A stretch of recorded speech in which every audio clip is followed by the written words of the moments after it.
Hey, everybody. Welcome to the Spiritual Rebels and Misfits podcast. We are really excited that you're here to get weird with us. And we're going to have all kinds of, absurd ideas playing around with magnificent guests. And we're just going to go to places you always wanted to go. But, you couldn't tell mom and dad how you felt about aliens, about channeling. You couldn't say fuck.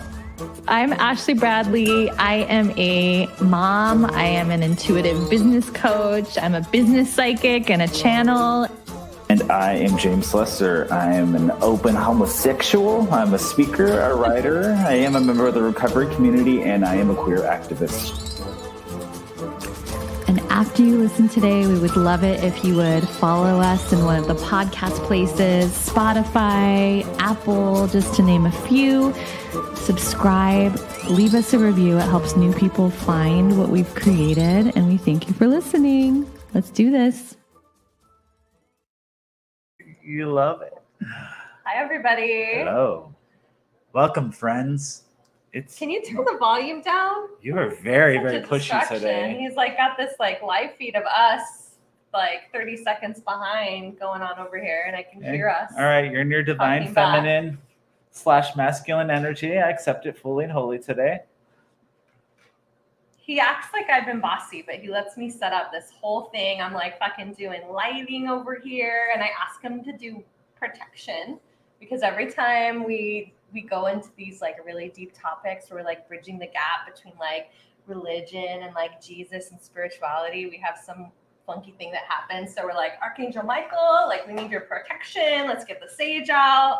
And he acts like I'm being a bitch. I don't Welcome to our first marriage counseling session. We're glad that you How was your week? We did Disneyland this week.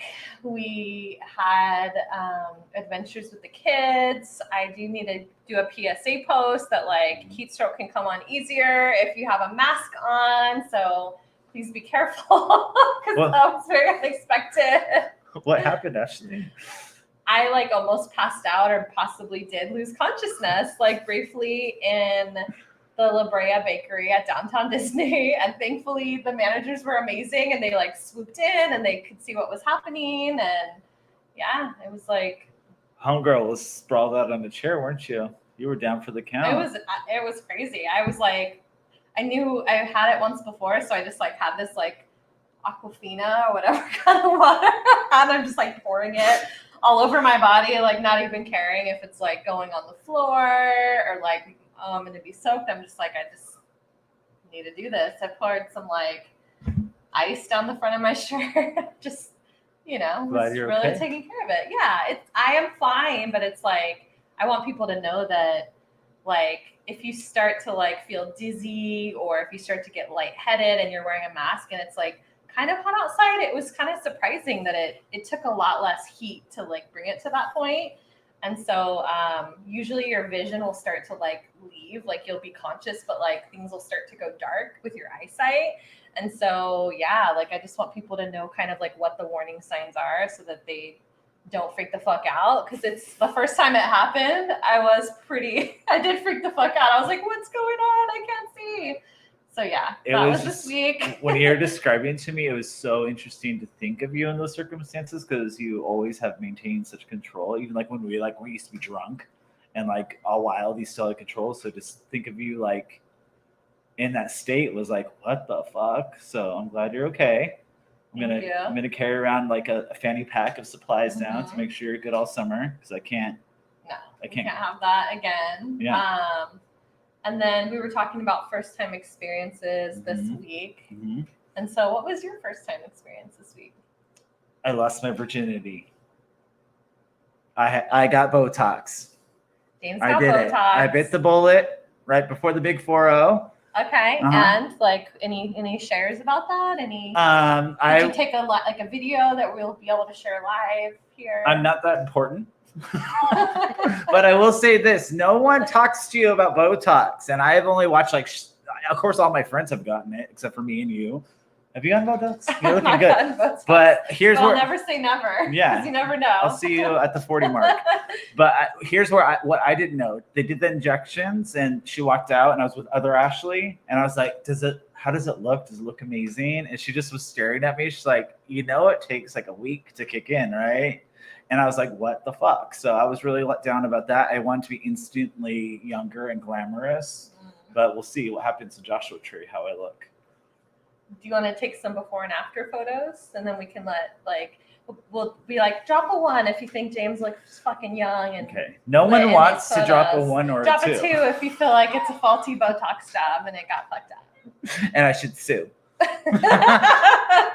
What was your first time experience? So Jules, one of our like spiritual rebel friends, like came down from Washington, and she did a hape ceremony for me, which I learned it's spelled R-A-P-E with an accent over it, but it's pronounced hape, and so it's spelled rape, but it's not. It's not. There was consent, like there was insertion into my nostril hole to blow this shaman snuff. We're not mocking rape, but I said yes to funny. it. No. But like, it's pronounced hape, and it's like this finely ground tobacco leaf, but I guess it's stronger than what goes into cigarettes, and like these different tree barks. There's apparently different blends, kind of like tea, that get ground up into this powder, and there's this like wooden thing, and they sort of go, and they sort of. Well, I guess you could snort it yourself, but I was not. Snort it? You're can. No, I have you no were snorting ability. tobacco. It got blown up my nose. I leave you alone for a few days, and you're snorting tobacco and passing out at Disneyland. No, because I knew that it was going to be uncomfortable. Because I'm very like, I walk into this shit really tentatively because I think I'm like afraid. I have a healthy amount of fear with anything, and so control. I think that's safe. I think that's called safety. But I like listened to a podcast, and I wanted to make sure that like it wasn't like a psychoactive kind of thing, that it was just more of like a body experience. And so yeah, it was really interesting. I think it felt like the sensation of like, because I did used to smoke cigarettes, the sensation of like smoking like a lot, like way that nicotine, or if you don't smoke a lot or in a while, how like there's that really strong sort of body buzz that happens like that. That's the best way I can describe it. But it was just like a lot of like clarity that comes in. She was like pulling cards for me. She was using her like crystal magic wand, and like I was just like, basically they say the medicine goes where it's meant to go, and it was just like all pouring into my heart. It was all pouring into my heart, and I felt just like this aliveness. And actually it was about masculine energies, and so maybe that's why you're feeling me so much in my masculine today. Okay, I fully and wholly because accept that was the hape. That was. So you're still hopped up on hape. But it was a trip, man. Like I think it definitely like kind of stung like shit for like a minute, and then as that kind of like eased, there was just like, yeah, definitely some interesting sensations, but like then you kind of just felt it in your body for like 15 minutes, and then it was complete. Well, I'm glad you had that. I want to try it out with you and maybe Jules sometimes, and maybe we'll talk about it with Jules on here. So that's super exciting. We do want to talk about it. I think we're really curious about like non-psychoactive plant medicine kinds of experiences, just because of. No, I'm totally trying to get you to do psychoactive. Oh, I mean, I will, but I told him that he has to be like someone that comes with me, that like I feel like I have someone watching out for me, because I read some shady shit about. Okay, that's a whole nother podcast, right? About... like, first we're talking about dolphins. Now we're going to talk about shady shamans. Okay, we can talk about the dolphin thing, because I think the world needs to know. But yeah, I'll absolutely be the guardian for you. Yeah, I need a guardian. If I'm going to do any kind of like ayahuasca kinds of things, I told him like he's like the one that goes and just like watches out for me and like takes notes. Maybe take some videos. Maybe we'll go live. He's like, just kidding. Maybe. I don't know. I would love that. A spiritual rebel gone wild video. Just you going like, ayahuasca. I'm like being a hawk and doing like interpretive dancing, like of like my spirit messages. I feel like you do that sober. So That's true. That's true. So should we talk about where we're going today? Yeah, we should. Yes. Okay. So I think you should share like what inspired this topic, because I know that we've talked about the topic of God and different like flavors, of this topic, but what inspired like this conversation? Well, I think we got back to this conversation as the Catholic Church was making the ruling that they couldn't be involved in same-sex ceremonies. They couldn't have any involvement in that. And our guest today, Terry, she had posted something, and it was really amazing and lovely, just being in full support, like pretty much saying like, hey, my gay brothers and sisters, I see you fully and wholly. And it touched my heart. And I know it touched your heart. So you shared it with me. So we got back to the conversation. Do you want me to talk about the other story? You want me to tell the other story about our friend that's no longer a friend on Facebook anymore? Because I'll tell that story. Oh, I mean, do it. Okay. And then, so we had a mutual friend that was part of this spiritual group for a while. And then she got into Christianity, like Mazel Tov, like full support. But it became very, very vindictive. And it became very talking about other people's sex lives and how they were going to hell. Started calling out people, saying they have to follow the Bible line by line or they were doomed. And, you know, Ashley and I both tried to interject in these threads. With love. Yeah, I think we were just wanting to be involved in the conversation, like from like a loving place, you know, just how we like to do here, like sharing perspectives. And I first shared, like, you know, I ain't here to judge anyone else's sex life. You know, like God for me is love. And I got deleted. I got bye-bye. And then Ashley tried to jump in and say like, hey, like Jesus is like a homie. Jesus is like the first rebel, like all about Jesus. And her comment got deleted and we had to part ways from that friend. Well, I got the boot, and Ashley decided that it wasn't vibrationally. We can love her from a distance. And I feel like if there's not going to be like communication, you know, or if we're not going to like kind of share with love with topics, and it was like, okay, well, I guess we're just, you know, operating from different frequencies. But I know that like in the community of healers that I create, like in Practical Mystic, our other Facebook group, there's like definitely a lot of healers that very much come from Christian, Catholic, other types of religious backgrounds that start to feel a lot of tension, like when it comes to like them owning their full truth and like fully like sharing their gifts in this like expansive way and being who they are. And there starts to be this rub with like religion or maybe projections on them based on other people's sort of beliefs. Like I'm excited to get into this with Terry. Terry was a conversation partner within that group, and we started to talk about Jesus and talk about, you know, she'll explain like, you know, that some people just have a bigger box that they hold God within. And for some people that box is smaller and that's okay. And so I think that it was so interesting to talk to somebody that can like bring in different verses of the Bible or bring in different experiences and to actually offer like a different perspective on it, a perspective that might be a little bit more inclusive or expansive. And so I just really get all hopped up about that because you know that I'm I'm like really all about Jesus, and I feel like I have so much more curiosity about like OG healer, like rebel misfit Jesus, you know? Well, yeah, and I think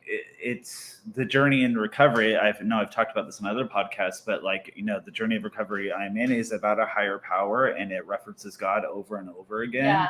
And really the people that are all inclusive with God, I feel God with those people. And for me, God is love and love is God. Yeah. But with other people, it's like, this is the dictates of what God is. And if you fall out of alignment with this, you're screwed and God is angry at you and you're doomed. And for me, that doesn't vibrate. That doesn't feel real. That doesn't feel like anything that Jesus set out to have or any other religion set out to have. So we decided to talk about like when faith turns into a persecution tool.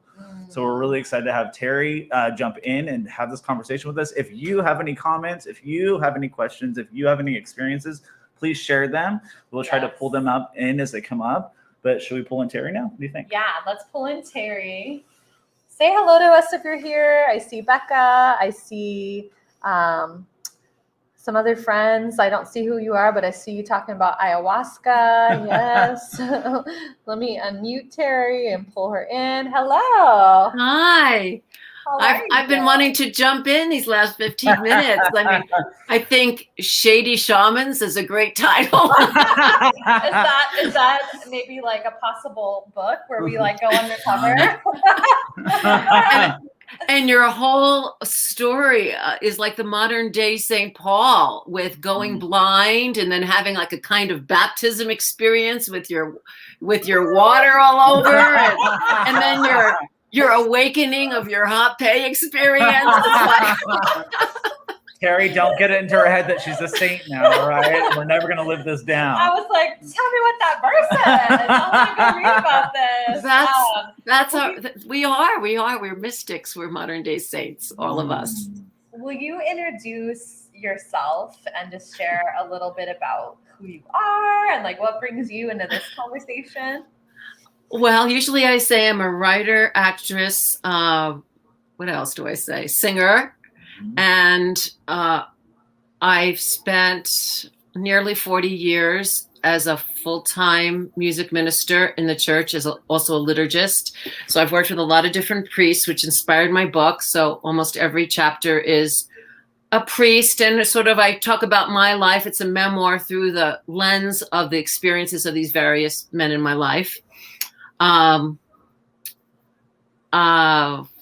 else? I have a certification in conscious dying.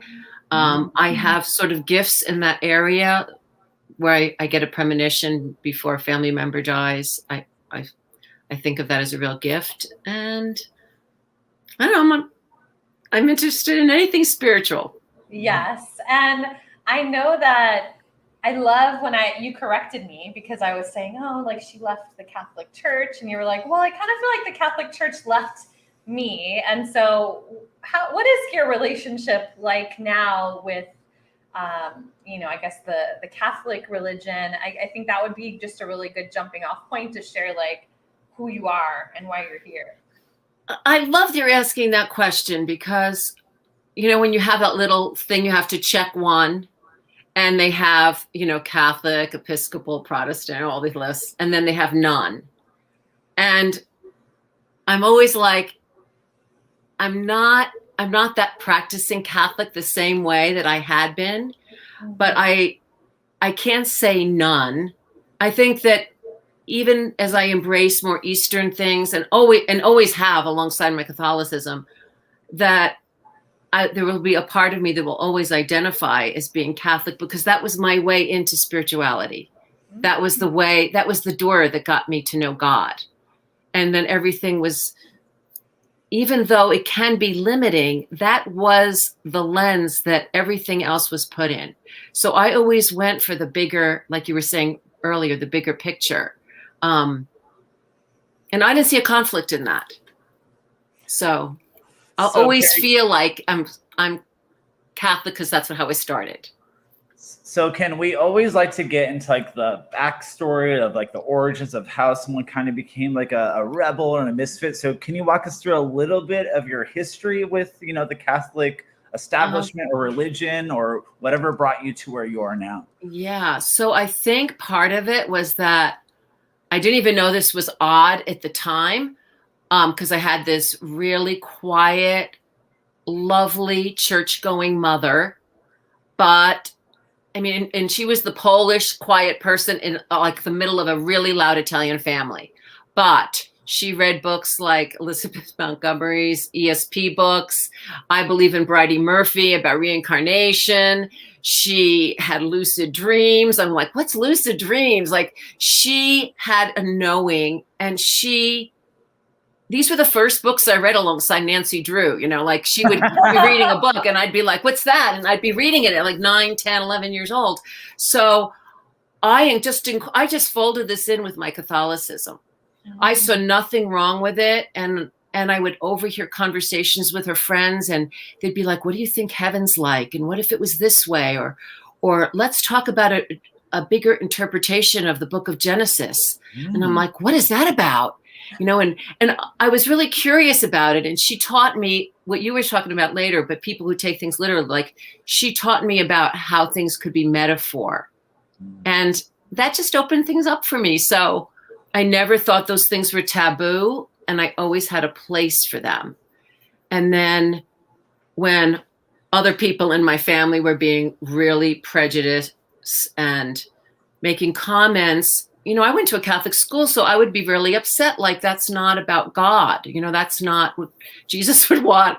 And I knew that my mother shared that with me. And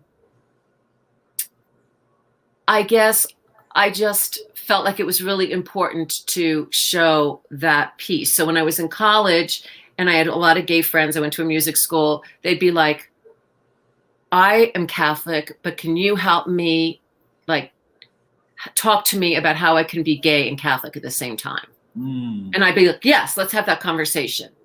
Or when I was working at the church, someone would be like, can you tell me how I can vote for Obama and still be like a Catholic voting for pro-life? And I'm like, yeah, sit down. There are a lot of life issues, and abortion is only one of them. Let's talk about all the other ones. And so I was always about making the box bigger.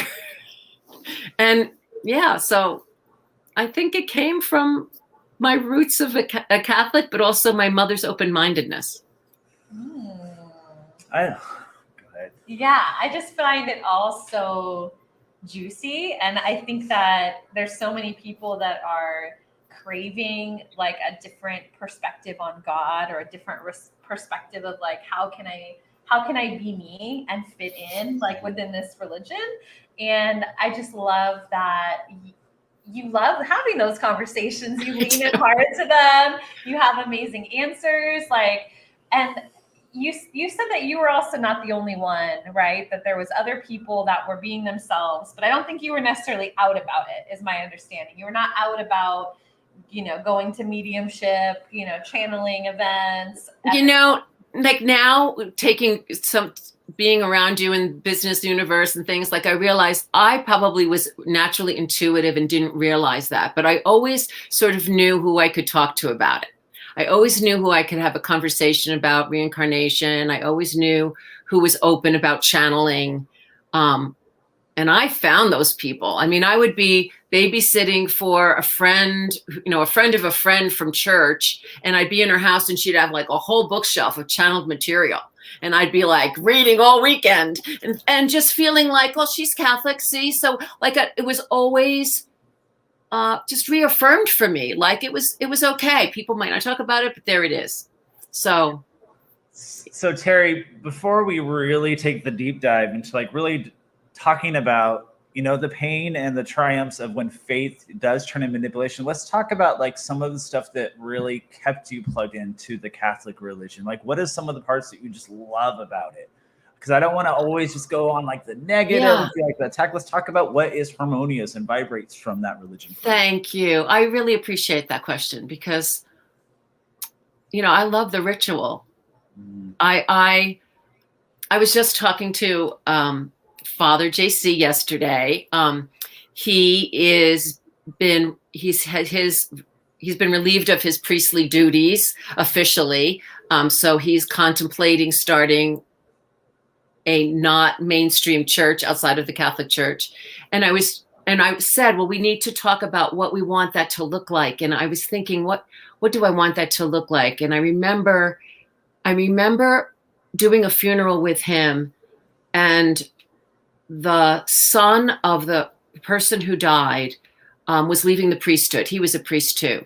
And Father JC said to him, do you want to do the mass? And he's like, no, I put in my laicization papers. I can't do it.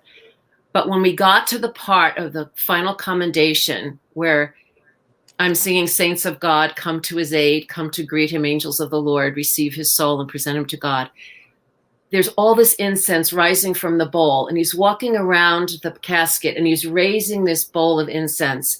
And when he gets to the foot of the casket, he just gestures like this to the son who's about to not be a priest, and he hands him the bowl, and he comes out and he finishes incensing his father's body. And like, I just almost cried while I was singing this song because it was just so beautiful. I mean, just put candles and incense and dim lighting and beautiful music, and I'm there. I could feel God, and I get that in the church. And I felt that when I'm singing a song in the middle of a liturgy, and I just feel that, so I love the ritual. And it sounds like your dream of a rebel church is starting to come to life. Like if Father JC, this very rebel priest that you know, it sounds like, did you manifest that, Terry? I might have. I like how Ashley's trying to slide in the rebel church name. I've been asking him. Her words. Is it rebel church? We haven't named ourselves yet, but I've put that to him many times, and I was still receiving my salary and going for my pension. And I said to him years ago, if you're willing to do it, I'll give up my benefit package and I will join you. Like, I will be there. That's how much it means to me. And he just wasn't ready, and another music director that he had before myself, she's in the Phoenix diocese, and they're building a new church and they're putting in an altar rail and all these old things that she's like, God, this is from the 1950s. And so she's like, I can't be part of this old vision anymore. So she's also thinking of jumping ship and basically joining us in this endeavor. And I'm like, there's a lot more people and we're really hungry. And a lot of people have just left because they're not feeling that authentic. They're not, he was very real when he said mass. A lot of people were drawn to him. He was like known all throughout the country as the priest with the red cowboy boots in Sedona. And he was really real. He'd say, I was really in a good mood. And then this happened this afternoon and I got really upset about it. And Terry and I had words, and, he'll just lay it all out there. And people just knew he was struggling along with them. And he was being honest about his story and his journey. And they really responded to that. And he also had short masses. So people like that. And he's not there. And basically so many people have left. And I just feel like some people, a lot of people would come back if there was a place where they could have that feeling again. Well, it sounds like they want something authentic. Yes. They don't want what is right to say or the perfect wordage. They want authentic. Yes. So on that note, let's start to talk about like some aha moments or some real zingers for you where you started to go, okay, wait a minute. Faith is being turned against people or it's not resonating and I have to find my own way, if that makes sense. Okay. Let's bust open that book. Let's hear some of the juicy stories that brought you to where you are. This is the thing. Like, those things were always together. I could be experiencing a beautiful liturgy on Sunday, and then the next Saturday I could be on this retreat and this religious brother tries to kiss me. And when I said no, he's like, well, you have intimacy issues. So it wasn't like, oh, that happened and I'm like, I'm done with the church. It was like, okay. And 2 months ago when I was with him at another a Catholic event, a kind of big gathering of teenagers, I remember somebody came up to me and said, watch out for him. And I didn't know what they meant. And I'm like, okay, now I know. So the community both supported me, were giving me life-giving, good experiences to hold on to. But from that also came this crazy guy, and I didn't see the truth of who he was until that. Yeah, well, you're kind of tapping on something for me that I kind of want to bring up, but if it's too much for you, you can say like, nope, not about that. One of my major concerns and my fierceness with the Catholic Church, my grandmother's fiercely Catholic, used to take me to Catholic Church all the time, is their protection of men and the things they do. Especially, and I'm not all Catholics, but a lot of the Catholic Church and their handling of the molestation and men acting sexually aggressive. Do you care to go there, or is that too much? No, I'm fine with that. I mean, I'm appalled by it. It's terrible. I mean, when we had an open forum at our parish, even though I had left, I went back for that forum because I wanted to be there to speak up. Now that I didn't have a paid position, I didn't have to be worried about what people said I was saying or not. And I said to them, we need to have a broad conversation about abuse, not just abuse of minors, sexual abuse. We need to talk about the abuse that happens at staff meetings. Like, this is what I wanted to talk about. Like the way that on a regular basis, the pastor would shame us and put us down. And it was, and not just with one priest, like a lifetime experience of this kind of thing. So there's so many different kinds of abuse, but when it comes to that particular story, like I think about my own Italian family, where I had a great aunt that claimed that that one of her brother-in-laws raped her, and the family just could not accept that. And I didn't even know this story until I was in my 30s or 40s. I mean, it was just like this aunt that moved to Phoenix, while we were all in New Jersey and New York. And finally a cousin heard her story, and she's like, everybody like acted like she was a liar, but I actually heard her tell the story and she was not lying. And then I remembered going to my great uncle's house, and my mother kind of saying, I don't want to say the name because I don't know what family member might be listening, but were you alone with him? Just be careful. Like, there were things that were said, and I realized my mother was worried, but no one wanted to talk about it. And I feel like that family situation was no different than what was happening in the church. Just like what happened with the big football guy. Like, they almost couldn't even imagine that would happen. And they didn't have the wherewithal. They didn't know how to deal with it. They didn't know how to deal with it. And I think it's a generational thing too, but I'm not defending it. I'm just saying that as we get more conscious as a people, we know you can't hide that thing. You can't push that away.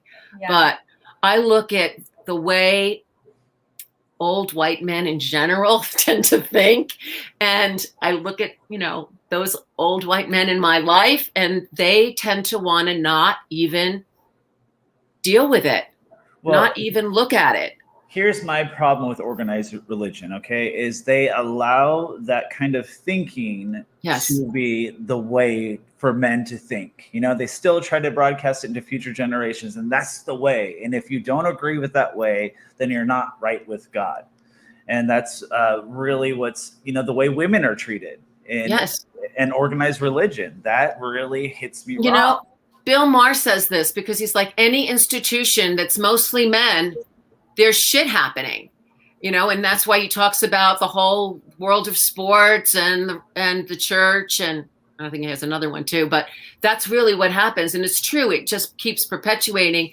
And like, even JC, we've talked about this, like he's living alone in a rectory. It's not like he's in a rectory with 3 other guys, like there are rectories in New Jersey and New York where there's a lot, more men together, where they can kind of say that was really dumb, or you should look at that. Like, there's no one around him except a lot of people saying, yes, Father, yes, Father.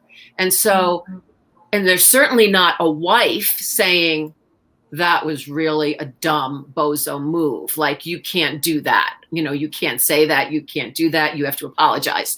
And I think that's part of it. When you don't have half the population, when you don't have that female energy kind of just being a check for these men that start like believing this whole odds, like that they're better because there's this hierarchical patriarchy that they start, it's just skewed. It really is skewed. And you're right, it keeps women out of it. I just saw an advertisement for Future Church. If anybody wants to look at this, the series is Women Erased. And they're taking like 8 or 10 different segments and looking at how Black women have been erased, how women in scripture have been erased, how, all these different women in the church have been essentially erased. And it was a lifelong struggle for me, honestly, to meet JC and have him mostly speak to me like an equal without that barrier where he could say, what are you thinking here? And I would say, well, this is what I'm thinking. And he would go, okay, tell me the reasons and tell me the background. And I'd finish and he'd like put me through the ringer. And then he'd say, okay, let's do it. that was really life affirming for me. It was like, wow, he's taking my opinion. But I mean, to get to the point where I'm 41 years old and I finally get to a priest that can, you know, take my creative ideas. Table? Yeah. Yeah, exactly. Like something's wrong. But you know, it's a world I knew and was comfortable in and found a lot of beauty in. And I remember, so there's this beautiful chant on Easter Vigil, and the rubrics say that a priest should do it. And if a priest can't do it, a deacon can sing it, which of course all deacons are male. And then if a deacon can't sing it, then a lay person can sing it. But it says that a deacon gets a blessing. Of course, if I'm singing it, which I did every year for my whole life, I don't get a blessing. So right before the service, I said to him, if I asked you for a blessing, would you give it to me? And he looked at me and he said, yes, I would. So I went to the deacon and I said, what do you say before you get your blessing, before you read the gospel? And he's like, I say, Father, may I have this blessing? I said, oh, that's what you say?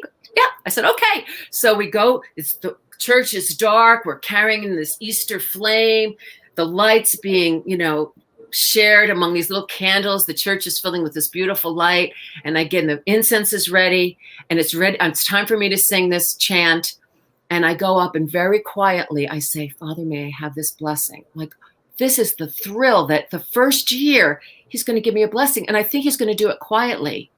And instead he takes a step back and he puts his arms over me and he does the blessing over the microphone so that the whole church can hear. I thought I was going to just cry right then and there. I mean, like, so even though there's these stupid rules, there were these moments that would kind of like shine through, and he did that a lot for me, and it was so beautiful. But see, but it's so upsetting that it's the rarity instead of the rule. You know, every woman, man, child should have that opportunity, you know, to put in the work and have that moment, regardless of sex or sexuality or I color. agree. So I love that you had that moment, but why is this supposed to be about all good? Well, didn't you tell me there was somebody out there that was like ordaining like women? Yes. And that no one knows who they are. Like, I get really excited to hear things like that. They are. And there's a whole book called The Other Catholics, and it's kind of like the history of all these fringe groups that have like been in existence for a long time. And like, I knew when I was totally and, you know, getting paid by the church that there were these fringe groups. And I just thought it was because they were out west. And I don't know. But then when I got to California and people were talking about their Eucharistic community, like they would go to regular mass and then they would go to this Eucharistic community. I'm like, what are you talking about? And they're like our small faith group, you know, our home liturgy. And then when I got to Sedona, there was a home liturgy and I would often attend. So like, I think this is just going to happen more and more, honestly, because I think the institutional church is dying. And I think that people are really follow the systems, right? I think people are looking for that experience that people had in the early Christian church with Jesus. Like, come to our house, be real, break bread. What can we do for our neighbors? Like, that's where the juice is. That's what like makes their heart sing. So that's what we were talking about just a couple of days ago. Like, let's make a real community. Yeah. So Terry, what's the name of your book again? Through Stained Glass, The Priests of My Life. Okay, I love that title. And, you know, we got to spill a little bit of tea. So you do reference being in love with a priest in that book, correct? Yeah. Okay. You don't have to like go into like full on details, but you know, what was that experience like? So forbidden, so thorn birds. Like, what was that like in that time in your life? It was very exciting. It reminds me of that episode of Sex and the City with Samantha. Do you remember that? You need to watch Fleabag. Fleabag, girl. You need to watch Fleabag. Yeah, I have a little passage here I could read. Read it. Yes. Is that okay? Yeah. So, Father Patrick, now just let me say this. This is not the shared hotel room scene. This is not that Buy one. the book for that. Yes, that's right. Father Patrick called me darling. Alone in the rectory kitchen, Patrick kissed me, and again in the garage long after the automatic lights went out. He held me, hugged me, rested his chin on my head, and then kissed me again. Precious doll, he said. I was more stunned by his words now than the kiss. Had anyone ever called me precious? Another night, we were wrapped around each other. We were being silly. I laughed, and he laughed at my laugh. And then I almost cried. I was so happy here in his arms, tucked into his shoulder.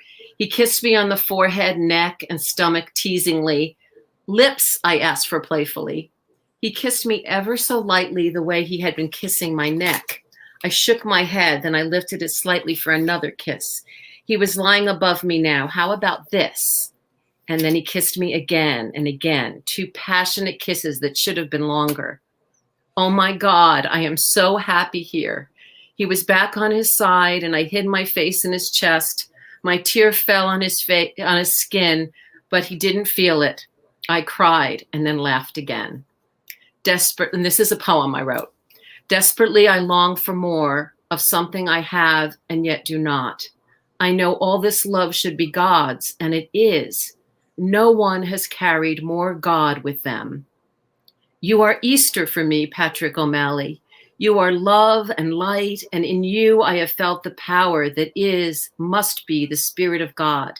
You have so much God in you. How can I thank you both? Wow. That was so much juicier than what I imagined. Did you change his name for protection? I did. I did. Ooh. Is he still a priest somewhere? He is not. Ooh, is he? Yeah. Maybe a rogue. You're priest? getting a little fired I up was over like, there. behind the scenes, I need to know these details. Buy the book, bitch. I need to hear this hotel room scene. This, wow. Yeah. And so what was that like for you? Because it was forbidden, right? Like even like sort of the act of. It was this weird time in my life. Like I should have been going back to school. It was like my first year after college where it's like, oh, what do I do now? I don't have school to go to. And I was auditioning in New York and I was substitute teaching and I had all these different church jobs. Like I was independent contractor for all these different things. And this new priest comes and he was young and handsome, but he was very conscious. And like, I remember having this gig where I was singing songs during the reconciliation service. And for like an hour and a half, I'm just singing all these songs that I want to sing. And it's, again, the lighting is really dim. And I'm just watching him like laying his hands on people's heads and praying for them. And like, he was so intentional. And I was just drawn to him. So I waited until I was the last person. I put down my guitar. I went over and I'm like, bless me, Father, for I have sinned, blah, blah, blah. I'm going through the form and we're just talking and we're talking and we're talking. And then I'm like, are you going to give me absolution? And he goes, do I need to? And I'm like, well, I know you don't need to, but like, I'd feel better if we kind of stuck to the form. I mean, at that point, I was still wanting the form. And I just remember being the recipient of feeling all that energy in his hands. And then we would have these we would get together on a Friday night. Wasn't dating anyone. And we would have these long conversations about angels and just the Spirit of God. And it was just very,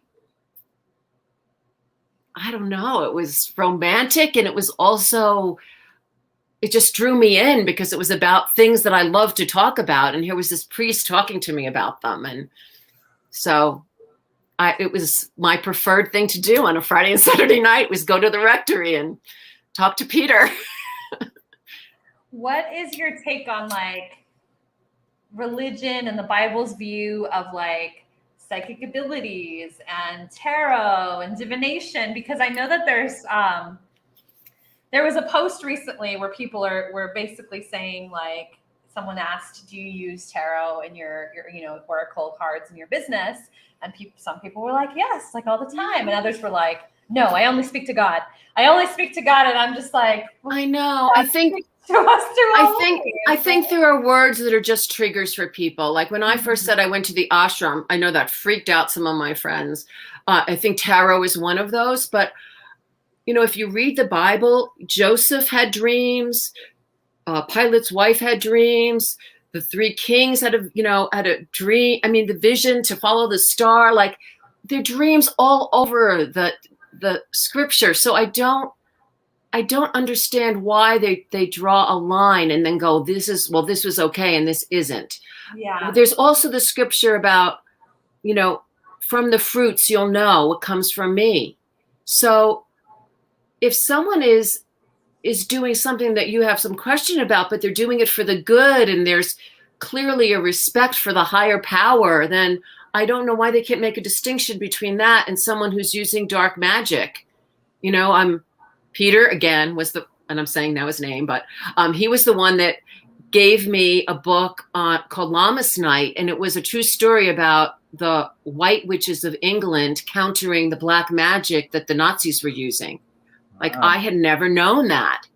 And around that same time, another friend introduced me to a Greek Orthodox priest who, after making the sign of the cross, like reverse pentagrammed his food. And when I was looking at him, he goes, "Oh, she didn't tell you I'm a white witch." I'm like, yes. Okay.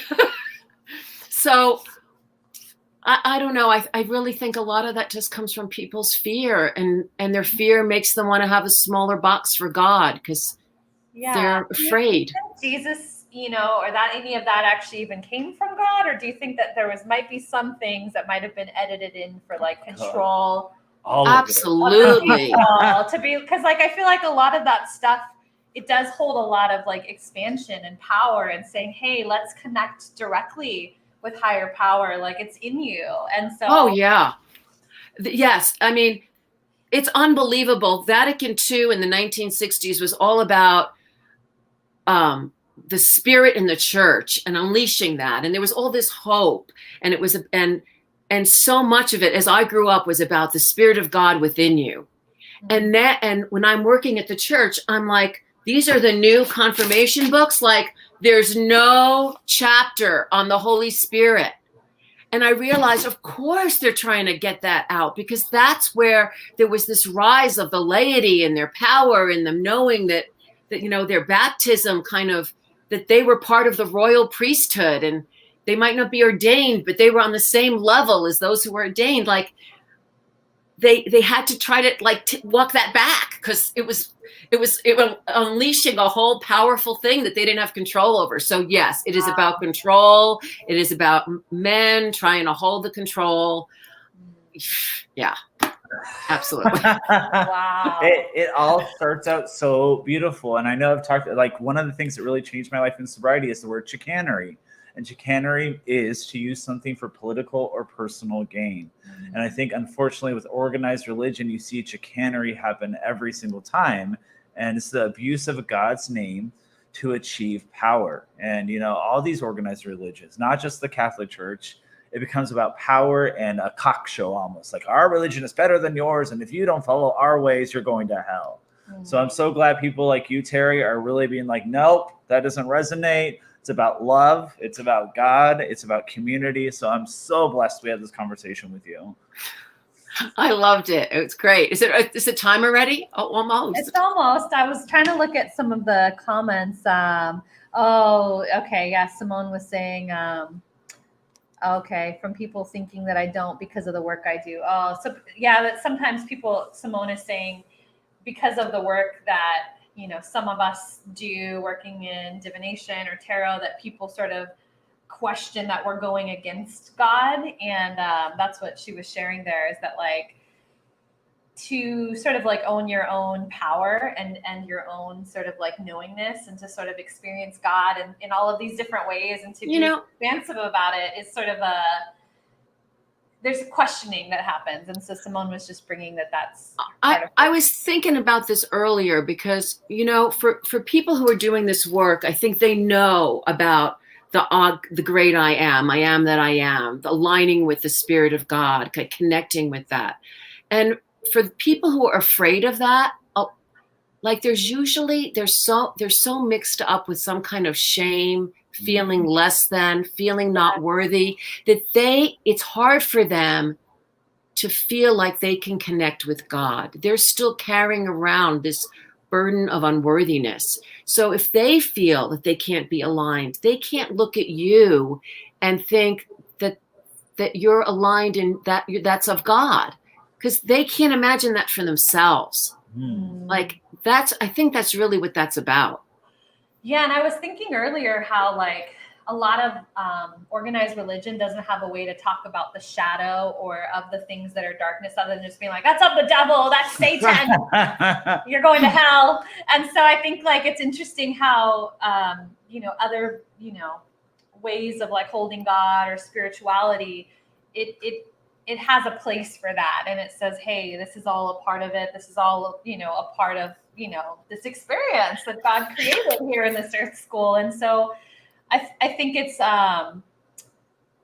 interesting because some might point a finger and just want to put it in the box of Satan. And I even heard someone say that, well, why don't you just cut out the middleman of the cards and just talk directly to Satan? And it's just like, because if there's anything here about anything that might not be easily put into the box of like light or this is of God, that there's like some people want to put it in this other box. And I think it creates a lot of confusion for people, right? Because they weren't never given a way to deal with that shame, to talk about those things and to have it be okay to be brought up in discussion. Absolutely. I really think it all comes from that, their own sense of unworthiness and not being able to make that connection. And for so many Catholics, like feeling like they need a priest to be that person in between. Like one of the things when I discovered this, and I don't even know when this was, but it was pretty young age, the idea that this is a Catholic doctrine, that even if there's a rule, if you feel your conscience tells you that that's not right, like you have to abide by that. And I just loved this idea because it empowered me to be like, oh, so my consciousness and my connection to that, like the church even talks about how important that is. And so when there was ever anything that might have been like someone might be judging me, in my mind, it was like, I know this is okay. And the church teaches that I have to pay attention to that. And it would be even wrong for me to not pay attention to that. And so that got me far, that idea, because it just kind of like ordained this idea in me that, yes, not only is the Spirit of God in you, but you have to pay attention to that. Yeah, we are God. We're a piece of God, Yes. And I think, like you were saying, I think it's really sad that people feel they have to have someone ordained or certified to be their link way to God. We are a piece of God, and I love that you're like, my intuition overrides all this shit. I found the loophole, bitches. I have a kind of a silly question, because I know that Jesus is the Son of God, but like, are we not all? Like, is there something within Scripture that defines like what that is? Because when I think people talk about God and source, like to me, it's just sort of the same. Okay, so this is the distinction I make. Like, and I go a little crazy because people act like Christ is Jesus's last name. Like they don't really know the difference there. So Jesus walked on the earth, and there are the stories about Jesus. Mm-hmm. And Christ is that energy that lives on. So like if someone's connecting to that Jesus energy, like instead of saying I felt Jesus, I'd be like, no, you felt Christ, you felt and so that's what's so beautiful about this Aquarian age, is that we're moving from this Piscean fish that was Jesus, represented Jesus in the Piscean age, to this Aquarian age of Christ consciousness, of the internet being air, of consciousness being recognized, that's more important than focused on the historical Jesus from 2000 years ago. Like, how do we experience Christ today? Yeah. How is Christ manifesting in your life now?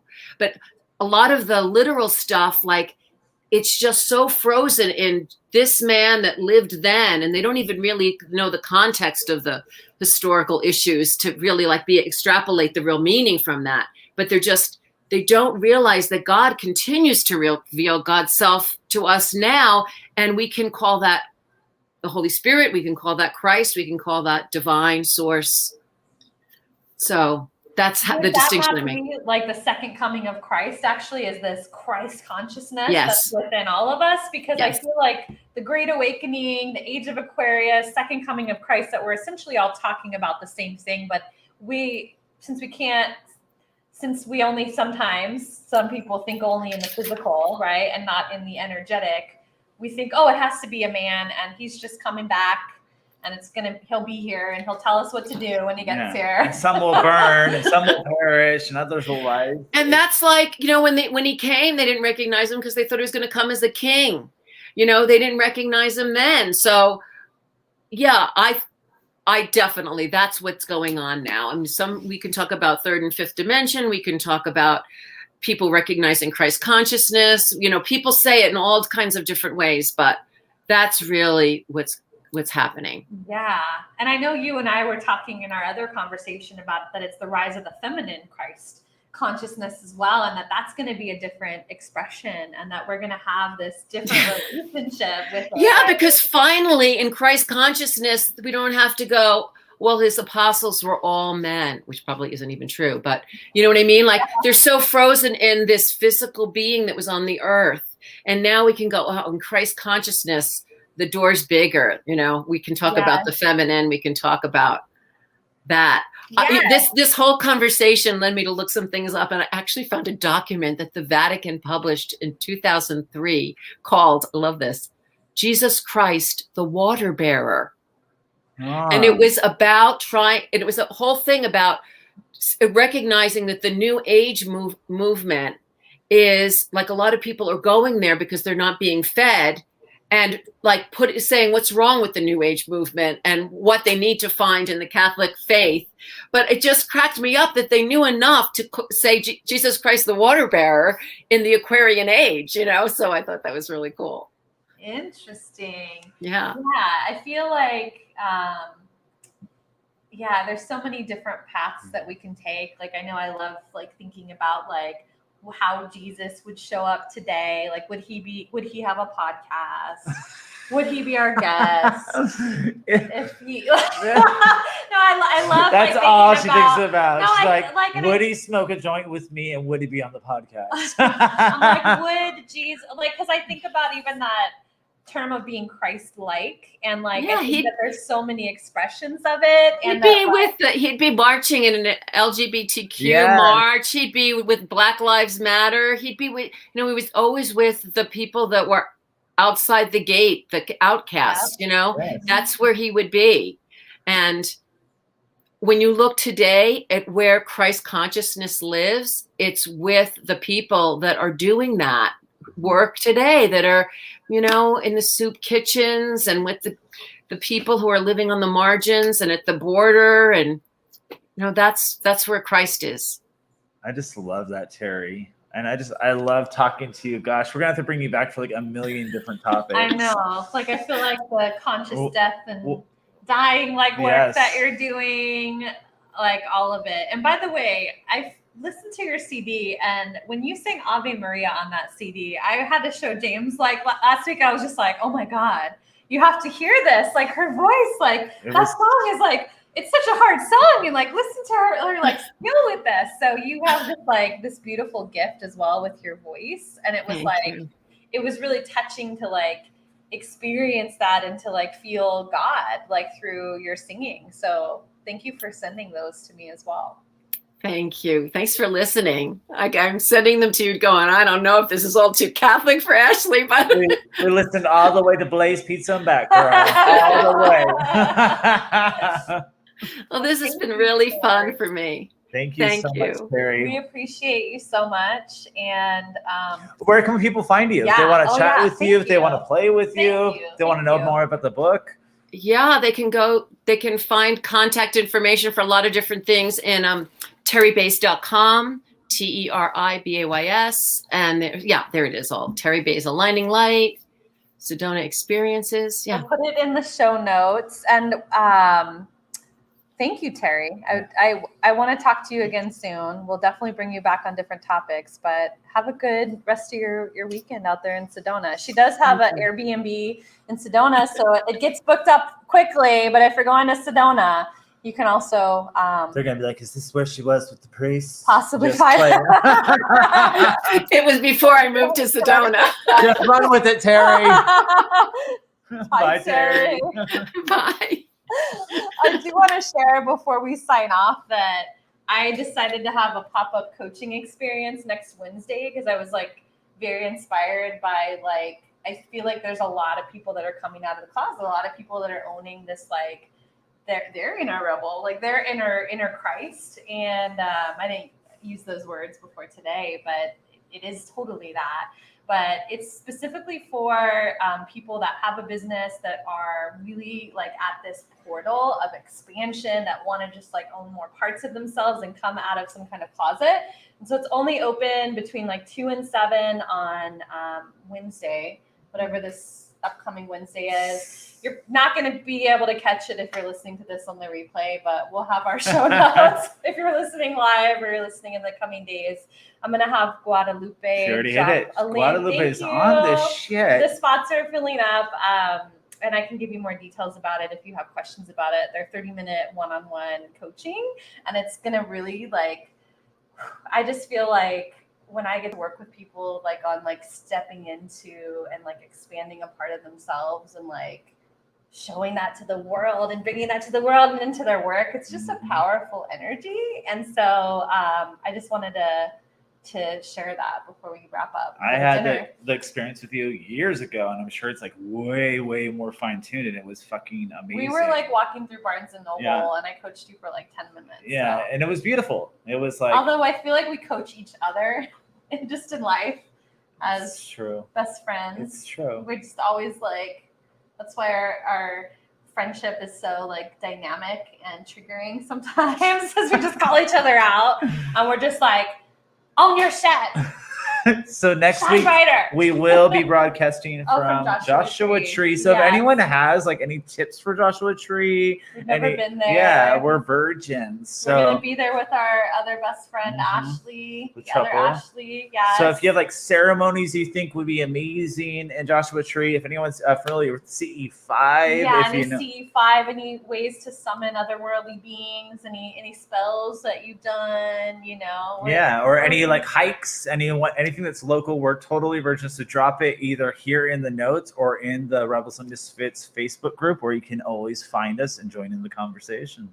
We don't exactly know what we're going to talk about. I know that we've had some interesting chats about like energy exchanges through sexual encounters that we were having a hot debate about. I was thinking we'd have spiritual debates. We'd have spiritual debates back and forth and let people jump in and weigh in with their opinion. And the energy exchange being. Yeah, one of the debates is energy exchanges through sexual encounters, and we had some differing opinions at dinner. Yeah, I had the right one, you had the wrong one.